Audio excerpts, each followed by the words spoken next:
नमस्कार।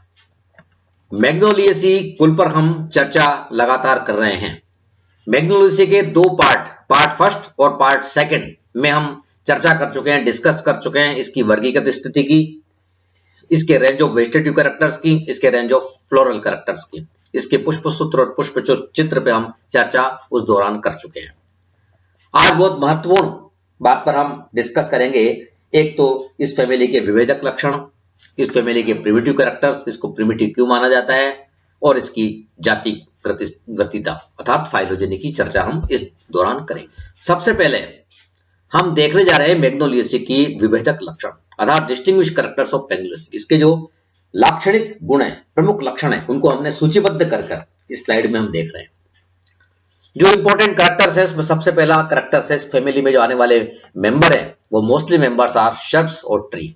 जो इसमें आने वाले सदस्य होंगे वो या तो शुभ होंगे या वृक्ष होंगे। इसी बात को लेकर के हचिनसन ने अलग दो विचारधाराएं, अलग दो लाइन डेवलप करी। हर्बेसी में रखा रेनकुलेसी को और लिग्नोसी में रखा मैग्नोलिएसी को। तो लिग्नोसी अर्थात काष्ठीय आर्बोरेसेंट प्रवृत्ति के जो पादप हैं वो मैग्नोलिएसी में आएंगे। तो इसमें जो आने वाले सदस्य हैं वो शुभ होंगे या वृक्ष होंगे। शाख अर्थात हर्बेसिस कोई भी नहीं होगा इसमें। तो मोस्टली मेंबर्स आर श्रब्स और ट्रीज। दूसरा हम लक्षण देख रहे हैं इसकी पत्तियों को लेकर, जो इसकी पर्ण है वो सरल होगी, अनुपर्णी है और एकांतरित अर्थात अल्टरनेट है। तीसरा हम इसके पुष्पक्रम को देखें, जो हमने पिछले पार्ट के दौरान देखा भी था कि जो दो फ्लावर हमने इंपॉर्टेंट जो मेंबर लिए थे, एक तो माइकेलिया और दूसरा मैग्नोलिया। इसमें आने वाले सदस्य उनमें जो पुष्पक्रम है प्राय एकल कक्षस्थ या एकल अंतस्थ होगा, यूजली सोलिटरी एक्सिलरी और सोलिटरी टर्मिनल, दोनों में अलग अलग प्रकार का था। वो हमने विद डायग्राम हमने पिछली बार देखा था। इसमें जो फैमिली में जो पुष्प है वो मेंबर होंगे बाइसेक्सुअल अर्थात हर्मेफ्रोडाइट, द्विलिंगी होंगे, जायांगधर हाइपोगाइनस होंगे और आकर्षक होंगे, अट्रैक्टिव, और साइज में बड़े होंगे और त्रितयी होंगे, ट्राइमेरस, 3 या 3 के चक्र के अंदर इनमें संख्या होगी, परितलों की संख्या ज्यादा होगी, 3 के गुणन में होगी। तो हमने देखा इनके जो पुष्प है बड़े हैं और आकर्षक है। पिछली पार्ट के अंदर हमने मैग्नोलिया ग्रैंडिफ्लोरा का डायग्राम देखा था, पुष्प का चित्र देखा था। उस पुष्प में हमने देखा कि वो पुष्प बहुत बड़ा है, आकर्षक है, अट्रैक्टिव है, और वो जो है कीट परागण को निमंत्रण भी देते हैं इस वजह से। तो इसमें जायांगधर पुष्प है, इस कथार्थ इसका यह हुआ कि इसमें ओवरी होगी वो सुपीरियर होगी। तो पुष्प द्विलिंगी है, जायांगधर है, अट्रैक्टिव है, बड़े हैं, आकर्षक है और त्रितयी। उसके बाद इनमें जो पुंकेसर की संख्या है एंड्रोशियम में वो अधिक होगी और वो मुक्त होंगे, अर्थात जो पुंकेसर असंख्य और पृथक है इनके अंदर जो पाई जाएगी, ये भी प्रिमिटिव कैरेक्टर भी है। फिर उसके बाद हम जायांग में देखते हैं इनमें जो अंडप है उनकी संख्या अधिक है, अर्थात बहुअंडपी है और कॉन्वेक्स, उत्तल and spirally arranged at long torus पे जमे होंगे।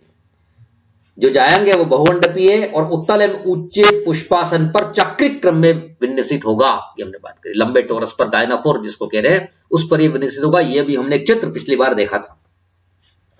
Convex and spirally arranged at long torus, एक लंबे टोरस पर जो है उस पर ऊपर जमे होंगे सर्पिलाकार क्रम में अंडप के अंदर।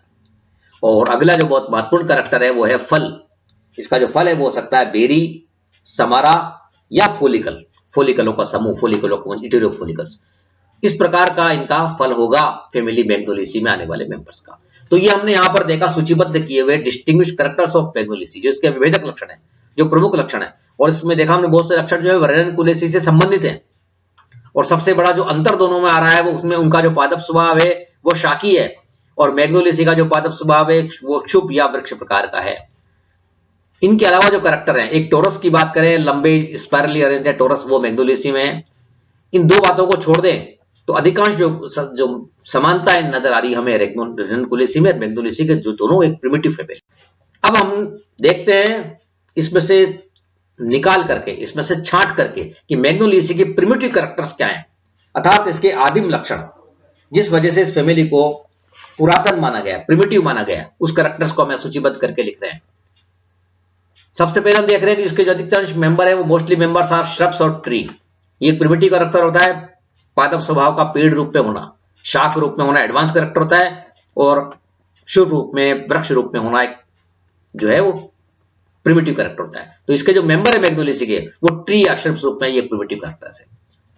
दूसरा हम देखने जा रहे हैं कि इसका जो पुष्प है वो है बाइसेक्सुअल हर्मेप्रोडाइट, द्विलिंगी पुष्प है और जायांगधर पुष्प है, ये भी प्रिमिटिव कैरेक्टर्स है। उसके बाद पुष्प की सम्मिति को बात करें, त्रिज्या सम्मित पुष्प का होना प्रिमिटिव कैरेक्टर है और इसमें जो बहुतायत से एक्टिनोमॉर्फिक कंडीशन पाई जाएगी, पुष्प सम्मित होगा, त्रिज्या सम्मित होगा।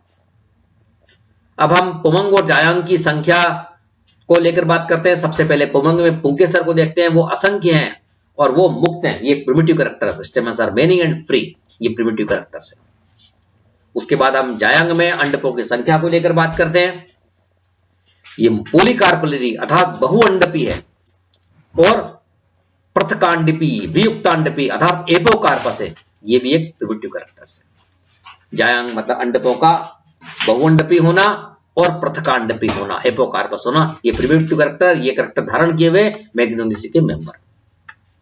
उसके बाद हम जायांग में देखते हैं कि ये कैनोशम जो है इसमें भी कार्पल्स की संख्या ज्यादा है। इसके अलावा ये उत्तल हैं और carpels spirally arrange at a long torus, एक लॉन्ग टोरस पर सर्पिलाकार, ये सर्पिल रूप में जमे हुए अंडकों की। उसके बाद हम फल देखते हैं, जो प्राय जो फोलिकलों का पुंज, फोलिकल प्रकार का फल इसके अंदर पाया जा रहा है, जो एक प्रिमिटिव कैरेक्टर। तो ये हमने यहां पर सूचीबद्ध करके इन फैक्टर्स को लिखा है कि जिस वजह से ये प्रिमिटिव माने जाती है फैमिली मैग्नोलियासी। उसके बाद हम बहुत महत्वपूर्ण बात करने जा रहे हैं इसकी जाति वर्तिता को लेकर, अर्थात फाइलोजेनी ऑफ रेनेलिस। और ये प्रश्न परीक्षा में पूछा जाता है, डिस्कस द फाइलोजेनी ऑफ रेनेलिस। रेनेलिस की जाति वर्तिता को डिस्कस कीजिए, विवेचना कीजिए इसकी।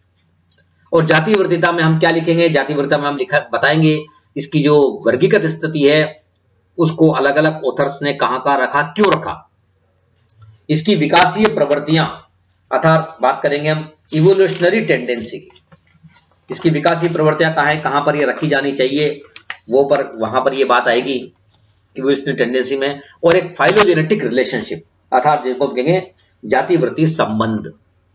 जातिवर्ती संबंध किस फैमिली से संबंधित है, कौन सी फैमिली इसके नजदीक है, जिससे इसके कैरेक्टरिस्टिक मिलती है, वो यहां पर हम लिखेंगे। तो बहुत महत्वपूर्ण अब हम चर्चा करने जा रहे हैं रेनेलिस की जाति वर्तिता को लेकर। जाति वर्तिता में हम डिस्कस करेंगे इसकी सिस्टमेटिक पोजीशन की बात, इसकी इवोल्यूशनरी टेंडेंसी की बात और इसकी फाइलोजेनेटिक रिलेशनशिप की बात।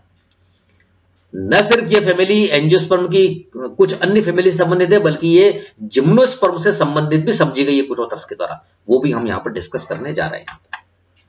तो हम यहां पर देखते हैं कि जो मैग्नोलियसी फैमिली है वो अधिकांश ऑथर्स ने इसको प्रिमिटिव माना, और जो सबसे लोकप्रिय वर्गीकरण है बेंथमुकर, उसने भी इसको रेनेलिस को प्रिमिटिव माना और सबसे पहले द्विबीजपत्रियों में सबसे पहले स्थान दिया, इसको शुरुआत में स्थान दिया।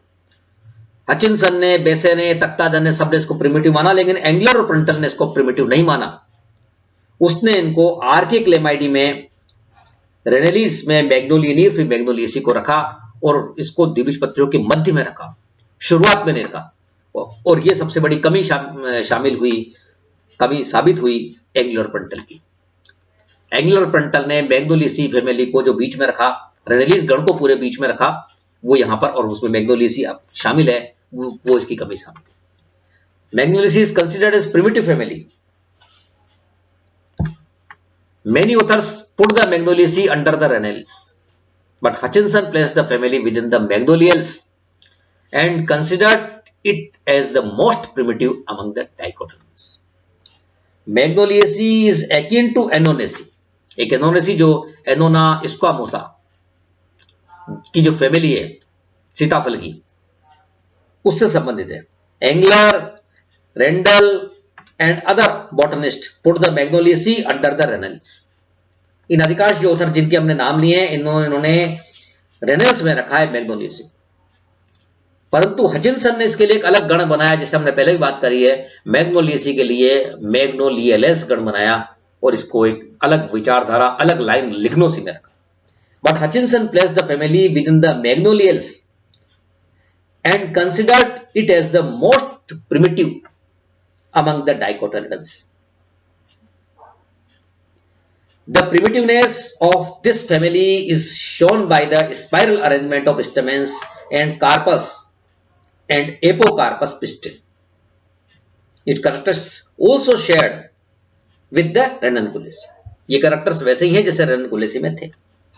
Smith, however, cast some doubt on the accumulation of the primitive nature of the Magnoliaceae and thought that the family is relatively specialized from vegetative and reproductive aspects. From the standpoint of construction and organization of flowers, the Magnoliaceae is allied to the Annonaceae. Magnoliaceae और Annonaceae family के अंदर बहुत सारी समानता है, जिसको बहुत से ऑथर्स ने पुट किया है और उनके कैरेक्टरिस्टिक्स दिए हैं, इस वजह से दोनों फैमिली जो है वो समान, जैसे स्टिपुस की बात भी करेंगे, अंतर भी है दोनों में, लेकिन बहुत सी समानताएं भी वहां पर हम इनमें देखते हैं. The Magnoliaceae has a great deal of affinity with the Gymnosperm. This has led to the suggestion that the order Benedictines may be ancestral to the modern Angiosperm initiated by the Magnoliaceae.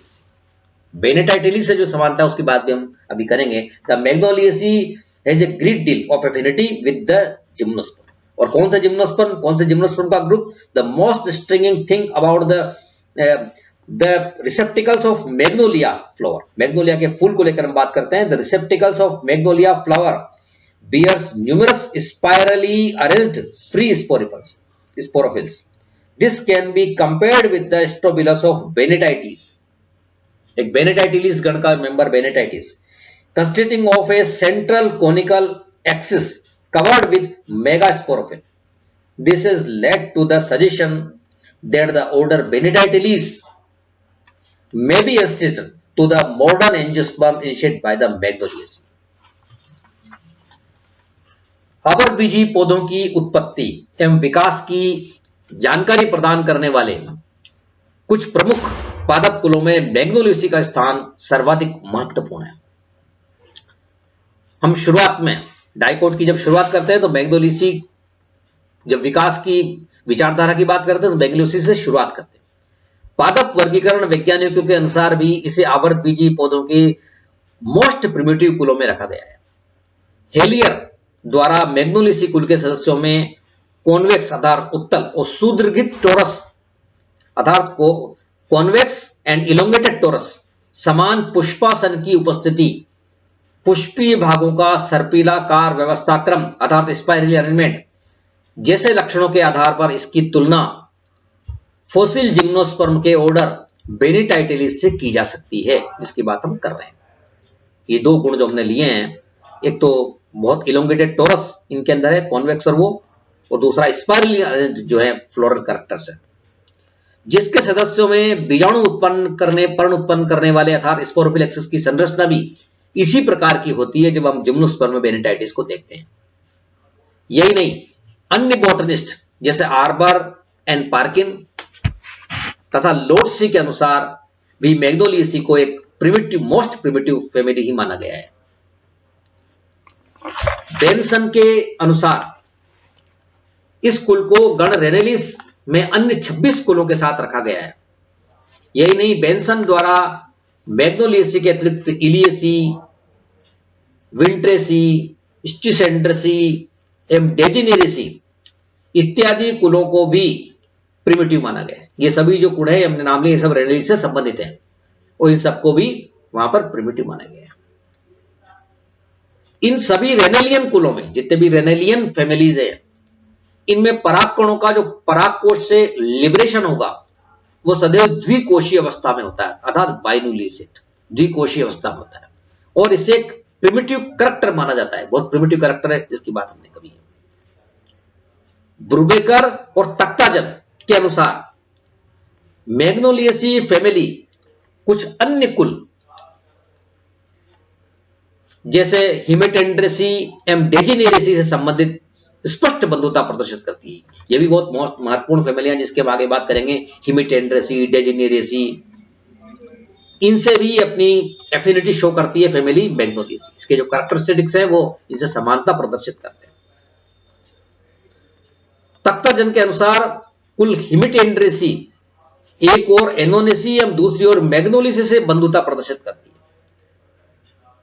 दोनों के मध्य एनोनिसेबी और मैग्नोलिसेबी दोनों से affinity show करती है।